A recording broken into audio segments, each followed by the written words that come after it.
Hi guys, welcome back to our channel.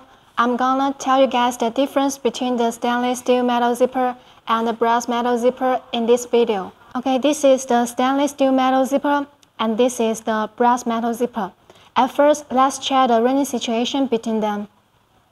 This is the stainless steel metal zipper. It runs very smooth. Okay, and the brass metal zipper also very smooth.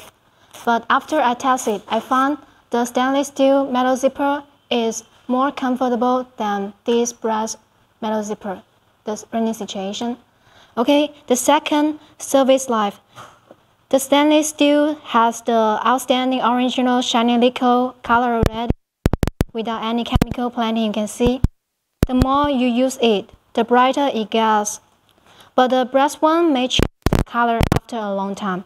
Lastly, the brass metal zipper is heavier than this stainless steel metal zipper, but the price this one is much cheaper. And it has characteristic corrosion resistant and can be compatible with various of the clothing and the bags.